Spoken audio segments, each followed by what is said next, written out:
الله الرحمن الرحيم الحمد لله رب العالمين والصلاة والسلام على نبينا محمد وعلى آله وأصحابه أجمعين أشهد أن لا إله إلا الله وأشهد أن محمدا عبده ورسوله أما بعد. Continuing in our readings of حلية طالب العلم, the etiquette of the seeker of knowledge. We stopped last week in the discussion about taking knowledge from the one who is upon innovation, or the one who has with him something of misguidance. And here the Shaykh Bakr, Abu Zaid, rahimahullah, he advises clearly that the methodology of the pious predecessors, the Salaf, is that they did not used to take ilm, knowledge, from anyone who was somebody upon misguidance.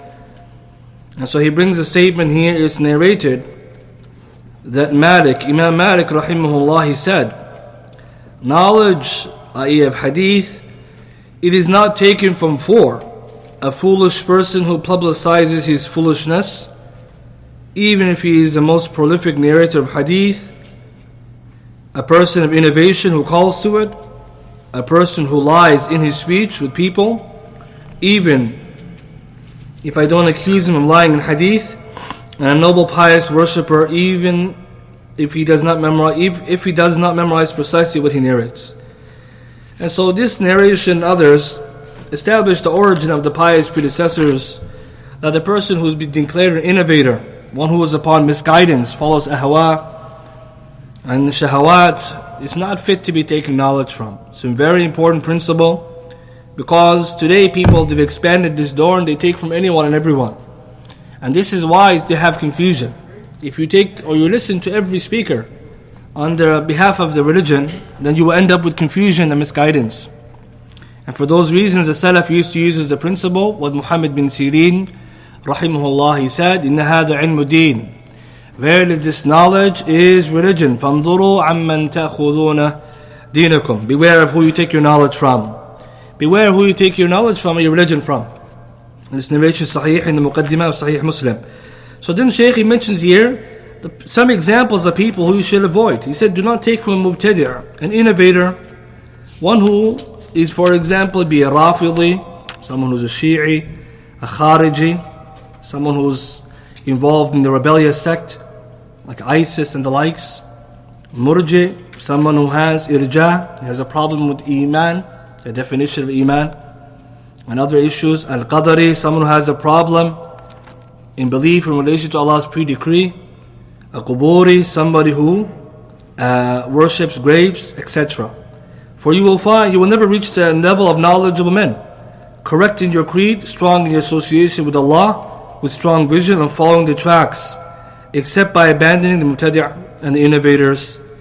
And therefore the books of biographies and holding fast to the Sunnah are abundant, with accounts of Ahl Sunnah finishing or in renouncing the innovators and distancing themselves from them.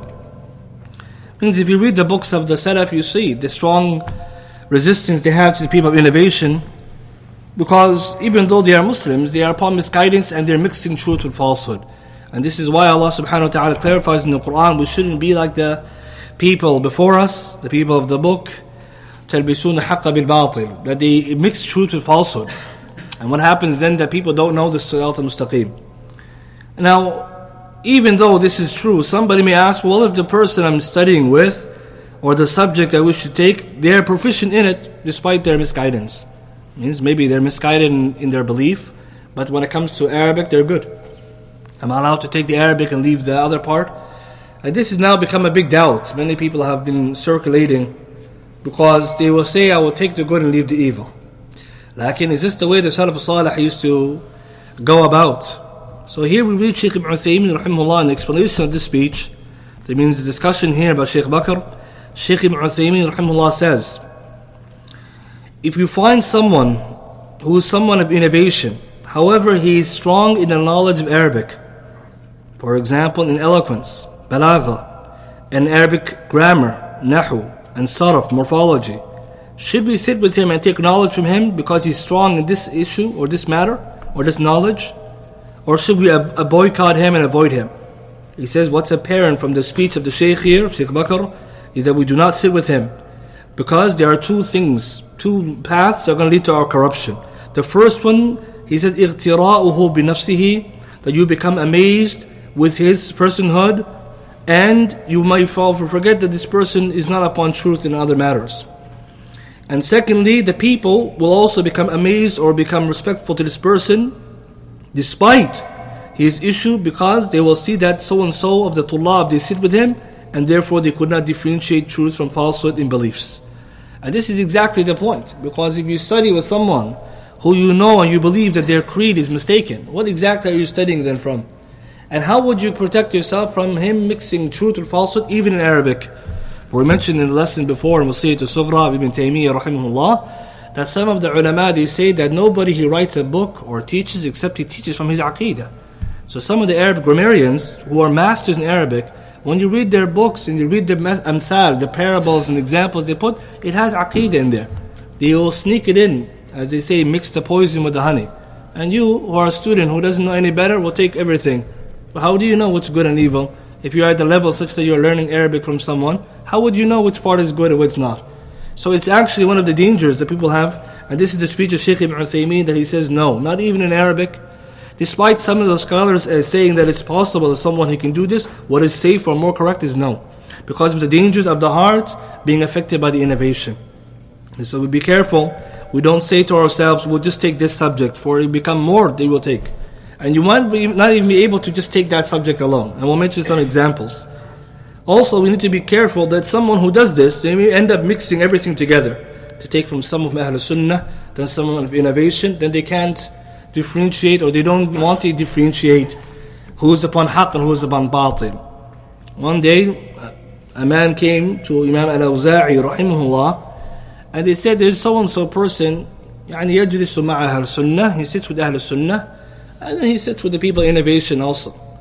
Means he does both. He sits with people of Sunnah and people of innovation, misguidance. He said, هذا الرجل, this man, you read on Yusawi bin Haqq al-Batil. He wants to make truth and falsehood one and the same. He wants to make equal truth and falsehood. Because if someone knows someone has something wrong with it, how would he just go and sit with him freely? And so if you look at the examples of the ulama, they mentioned in the past, sad to say that some of the people did this. They sat with the people of innovation for one subject, or even just because they have something to benefit from, and they end up misguided. And so it's so important that we don't fool ourselves and we lend our ears to everyone who speaks about Islam. For the ulama mentions it's not permissible to listen to the one who doesn't have knowledge, and it's also not allowed to listen to the one who has with him misguidance out of fear of him misguiding you. They mention in the biographies, like Imam al-Zahabi rahimahullah and Siyara A'lam al-Nubala, in the biography of Ibn Aqil al-Hanbali. This is a great Imam, Abu Wafa Ibn Aqil al-Hanbali. And he's not a small scholar, he's a huge alim when it comes to the madhab Hanabila. He's considered one of the biggest of the latter scholars, the Hanabila. And he's also known as the author of the biggest book in Islam, means the biggest authorship, Kitab al-Funun. And some ulama like Imam Zahabi said, we don't have a book larger in size than that book. But despite this, with all the knowledge he had, he used to sit with some of the Mu'tazila. And he would study with them ilm al-kalam, philosophy and logic and etc. Despite the other ulama of the Hanabila telling him, stay away from these people, they're going to misguide you. Remember, Ibn Aqil is a big alim, and he's sitting with this others to learn some of this. Until Imam Zahabi says, وَيَأْبَى, he refused to listen to the advice of the other ulama of the Hanabila, فَوَقَعَ فِي حَبَائِلِهِمْ, and he fell into their trap. He fell into the trap of the Mu'tazila. He began then interpreting falsely Allah's names and attributes. Remember, Imam Ahmad, rahimahullah, the leader of the madhab, the founder of the madhab, his aqeedah is sound. A majority of the Hanabila, they believe in Allah's names and attributes to be taken literally, to be taken the way they should. But then what happened to Ibn Aqil? Not only did he forsake his own tradition because of this misguidance and his refusal to listen to that advice, he became misguided. And none of us are at the level of Ibn Aqil. And some of the ulama mentioned, even if you look at the other biographies of some of the ulama, whether it be Imam al-Bayhaqi, rahimahullah, Ibn Furik, or other than him, they got misguided from sitting with people to take certain knowledge. In fact, somebody, if he mixes with someone in misguidance, and he himself is not very knowledgeable of their religion, even accompanying them can misguide you. And later on, the Shaykh in the next chapter, he speaks about the etiquette of companionship. But if you look at some of the biographies, some ulama, even working with certain people who are on misguidance can lead you to misguidance. They mentioned a biography of one of the mashayikh before. His name is Muhammad bin Abi Bakr as-Sakakini. And this scholar, he's a scholar, but at the same time he gave misguidance. They mentioned he grew up as an orphan, and later on he began learning how to build or make knives, sakakin, right, knives. And so when he was working this profession, he used to sit with a Shi'i who was to be working with him and teaching him this trade until he became Shi'i himself. فَأَفْسَدُهُ, he said he corrupted him. In work, he's working with him till he became Shi'i, and he's the one, they say, who wrote the letter or the Qasida Ta'iyya, which Shaykh al-Islam had to refute. The one who wrote the doubts that Shaykh al-Islam came and refuted. Can you imagine, right? From working with somebody who was a Shi'i, he corrupted him to the work. Even though you might say he accompanied him for a while. But what about then someone who's sitting at the feet of someone? If it's possible to be misguided with someone because of accompanying them and being co-workers with them, because you let your heart assume whatever they say, what about if you sat with them and you listen to every word they said? Therefore, Imam Dhahabi summarizes all by saying the Salaf kana ala hada, the Salaf upon this methodology, they were upon tahdhir. The Salaf al-Salih used to warn against taking from everybody, especially people with misguidance, because the qulub, he said, inna qulub al-da'ifa wa shubha khatafa. Beautiful speech that the heart is weak and the doubts are snatching. So let us all take this as heed, that to obey the way of the Salaf al-Salih and not to be sitting with everyone and everyone. And you might find that the person who does this in reality is not doesn't have a high likelihood, if not at all, can be said that they're following the way of the pious predecessors. Shaykh Bakr then he mentions examples of how the Salaf would interact with the people of innovation. For example, some of the ulama wouldn't pray behind them in the janazah, specifically the imam of the Muslims, out of way to show dispraise for this person's position. And he mentions examples even of the Salaf who would be very careful when it comes to interacting with them to protect their heart. So the advice of the Shaykh is that, O seeker, means seeker of knowledge, be Salafi and adhere to the path. And beware of the mubtadi'ah, the innovators, lest they divert you, for they employ many ways to target and deceive the people and fabricate a path to it by using honeyed speech. And in fact, it is not honey, but rather it is the opposite, it means it's poison. And so therefore, if someone needs to be reminded why we are careful about this, when you go back to the books of the Salaf, the pious predecessors were very careful regarding innovators, because these people have come with innovation. وَشَرُّ الْأُمُورِ مُحْدَثَاتُهَا. And this is important. The Prophet ﷺ said the worst of affairs are innovation. That's why the Salaf were so severe with them, because they come with the worst of affairs. And then they don't just say the worst of affairs are permissible, they say this is the deen of Allah. He says, he quotes here the great Imam Abu Uthman as-Sabuni rahimahullah, who died 449 Hijri. He says in his Aqidah, which is called Aqidah Salaf wa Ashab al-Hadith, one of the books of Aqidah that is advised that to be read. And it's also in English for one who wants to read it. He says the Salaf, they used to hate and dislike the people of innovation, those who innovated into the religion what is not of it, and did not love them or befriend them or listen to their speech or sit with them or argue with them in affairs of religion, nor did they debate with them, and they protected their ears from their falsehood. Because if they were to pass through their ears and reside, then it would reside in their heart, and will become harmful and will lead to the evil whispers and thoughts. And that's why Allah He says in the Quran, وَإِذَا رَأَيْتَ الَّذِينَ يَخُوضُونَ فِي آيَاتِنَا فَأَعْرِضْ عَنْهُمْ حَتَّى يَخُوضُوا فِي حَدِيثٍ غَيْرِهِ. And when you see those who engage in a false conversation about the verses by mocking them, then stay away from them, until they turn to another topic. And so here, this is the origin. The student of knowledge should be very careful who they seek their knowledge from, and they shouldn't lend their ears to every speaker. And with technology, it's the same on YouTube or regarding the audios. You don't lend your ear to everyone. You check every video that comes in the recommended. You listen to every audio that's forwarded, because the hearts are weak. And this is a problem, because people, they don't know that by listening to everyone and by taking from everyone, in reality they're taking from nothing.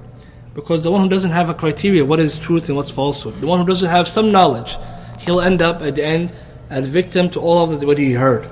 So very important that we also have responsibility when we learn and study. As a benefit, or also as a point, some people may ask or say that isn't it true that some of the Salaf used to narrate hadith from the people of innovation? And he uses a doubt. The Imam Bukhari rahimahullah, if you read his Sahih, didn't he narrate from the Khawarij and the Rafidah? And they say, see, this is proof. It's okay to take from everybody. Some even go so far as say that's the correct way. Salaf used to have every teacher. And we say this in reality is a misunderstanding of what the Salaf were doing. So while it's true that some of the ulama hadith, like Imam Bukhari, narrated from people who their methodology was incorrect. I mean, someone who might have held views of the Khawarij or some views of Tashayyu', means early version of Shi'ism. Not the other version, Rafat, but Tashayyu' means preferring Ali over Uthman in virtue and Khilafah. Why would they narrate from such people? That they would narrate for certain hadith which they needed. And number two, the people who narrating from, despite these type of misguidance they had, they were ulama of hadith and hufaz. Big difference. We're talking about people who were hufaz, who had some errors, and the ulama who narrated from them took from only those issues in which they narrated, which was not supporting the misguidance. Very important. So Imam Muqbil rahimahullah, when he was addressing this issue, he said, some people today, they come and they say this. He said, how can you equate some of the great ulama hufad who were narrated with the people nowadays who are juhal, perhaps didn't even memorize 20 hadith? He said, you want to compare the two? And he says that in reality, the people now who are being taken from, they're not even qualified to be taken from anything. So this is a huge misunderstanding. You cannot equate the hufaz of the past, who the sahaba, or the narrators took from them, narrators of hadith, certain hadith with conditions, with people today just taking from everybody. It's important. Who's are we talking about? The ulama of hadith, we have criteria. So that is not really a doubt, that's something that is a misguidance. People who say the Imam Bukhari took from Rafidi or Khawarij, just like this, they're really not representing the story correctly.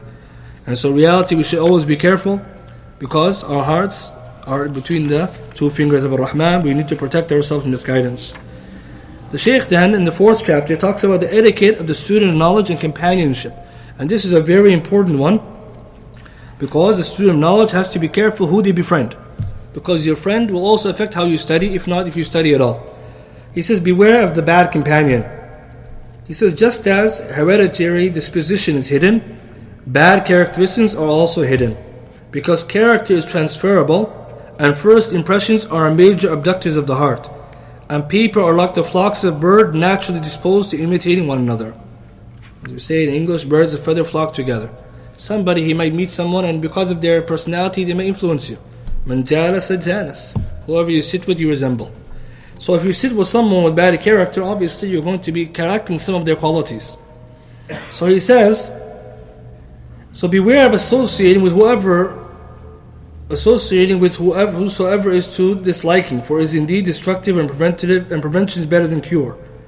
Therefore choose the best for companionship and friendship, someone who will help you in your quest, in drawing near to your Lord, and agrees with you in your noble objective and intention. If you are seeking Islamic knowledge, you should befriend people who are also trying to seek Islamic knowledge.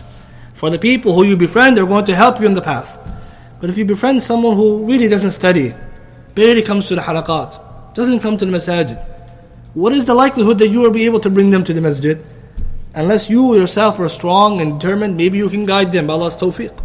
Or otherwise, you'll be the one also missing from the majalis. Very important today, we don't allow ourselves to be people who just befriend everyone. قال النبي صلى الله عليه وسلم الرجل على دين خليله.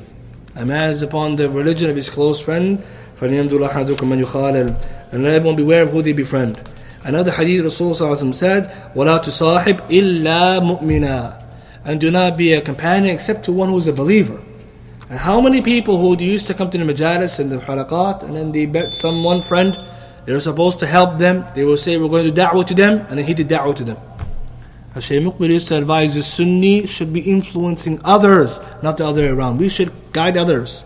But if you know someone is not upon goodness and you can't capable of reaching them, means you're not able to help them, then stay away from them. And so Salaf Salih were very clear in that. Otherwise, they will leave certain people who are not interested in studying. Seeking knowledge is a high goal. You need to have the same mentality. And if you want to see an example of that, you take the example of the story of Ibn Abbas radiallahu ta'ala anhuma, how he sought knowledge. Many of us might know this narration in Sunnah Darimi. Ibn Abbas narrates radiallahu ta'ala anhuma in the beginning of his talab, when he was a young man after the death of Rasul sallallahu alaihi wasallam, he sought with the ambition to learn from all the Sahaba who are alive. Another Ansari radiallahu ta'ala anhu was there with him, and he said, why would you, Ibn Abbas, wish to learn from all of the Sahaba and become a scholar when there's already Sahaba amongst us? Means they're already knowledgeable people. So Ibn Abbas fatarakahu, he left him, means on his ambition to learn. And then after a short while, Ibn Abbas became alim and he didn't. And this man said, then he is more intelligent than me. Means that he continued and pursued his goal, and I didn't follow him in it. That's how it should be when it comes to ilm. If someone is telling us, don't come to the durus, let's go hang out, you go to the dars. Because ilm is more important than hanging out and playing and having fun. And sad to say today that many people, because of their bad companionship, they remove themselves from the khair they used to be upon. As Allah He tells us in the Quran, are you substituting that which is less for that which is better? Allah, it is something we have to think. Ilm is not something that can be traded for anything. And then the Shaykh then mentions some categorization of friends. Friend number one is a friend who befriends you solely for his benefit. That's one type of friend. He only wants to benefit himself. Number two, a friend who befriends you solely for fun. Just there to hang out, to eat, to play. And the third one, a friend who befriends you for virtue. So we should always be careful who we befriend. He says the first two categories, then the relationship with you is to cut them off when necessity or necessary reason is there. And the last one is the one we should befriend. Someone who you befriend due to their virtue, their religion, and their objective. You want to befriend people like-minded. And that's how you'll be able to pursue the knowledge. And if you look at the Sahaba and those after them, you see the Salaf, they used to befriend one another upon a talab. Ahmad, Yahya ibn Ma'in, and many other examples of people who studied together and were friends together in the talab. Today, we live in a society where there are a lot of people who perhaps they're not upon khair. If we befriend anybody, everyone, and you are someone who seeks knowledge, you have to be careful. You can't just befriend everyone. And also, we must be careful that we don't forget that our job as those who are seeking knowledge and trying to learn isn't just to learn for ourselves, but to do da'wah, to share the khair with others. But you have to be different, you differentiate between the one who is your close friend and the one who you're trying to help become better. Because if you realize you're befriending someone, they're taking you away from the khair, you have to be more intelligent and to have self-awareness to say, I cannot continue sitting with this person because it's affecting me. And this is a big issue because of what we see from reality, many people, they've left the khair of seeking knowledge and ilm and the good deeds at the masajid and da'wah because of the people who they befriend. The Shaykh then says, we end with this, as a companion, a virtue today is hard currency. Very difficult to find. This is important. To find someone who's truthful on khair is very hard. Like the Rasul gave the example, it's like 100 camels. لا تكاد تجد فيه راحلة. You can hardly find one good one to ride. Like men are like 100 camels. It's hard to find one good to ride. Means to find truthful people is very difficult. To find people who are upon khair.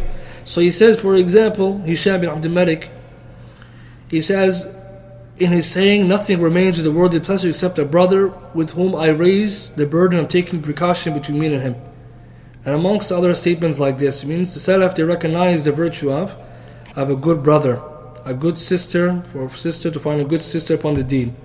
He says, as for the term uzla, and uzla means isolating yourself from people, then this Shaykh, he does some linguistic points. He starts to show differences between and the relationship to izzah and ilm and zuhud, and this is a benefit, more linguistic than others. So the benefit we take from this chapter, watch our companionship, and the Talib Ilm should take the advice of the Salaf to befriend those who are seeking of knowledge, those who love the khair, befriend them, وَكُونُوا مَعَ الصَّادِقِينَ, be with those who are righteous, and in that way it will aid you in your talab. And we ask Allah subhanahu wa ta'ala to aid us in that and to be upon the khair.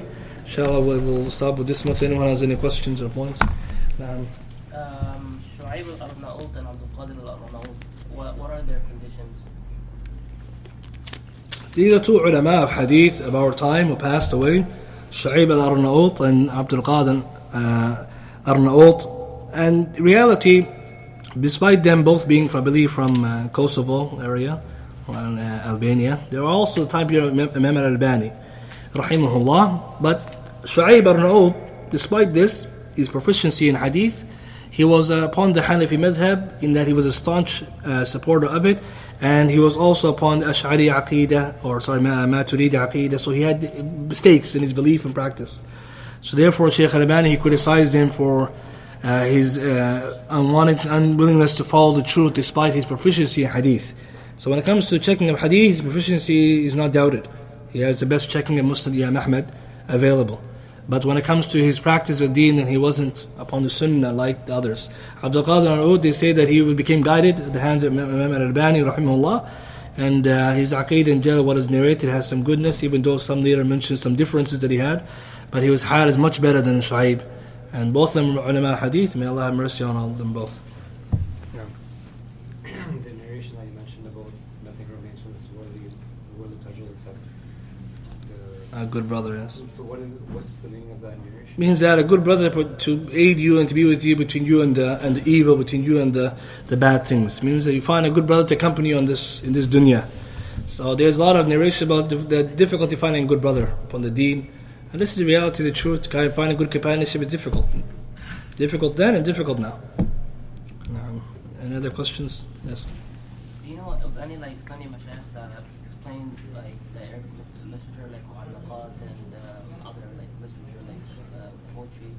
Wallahu a'lam. There's a lot about that, but I wouldn't know. Maybe the Shaykh knows better. طيب إن شاء الله. If any other questions, we'll end with this. إن شاء الله. سبحانك اللهم وبحمدك أشهد أن لا إله إلا أنت أستغفرك وأتوب إليك.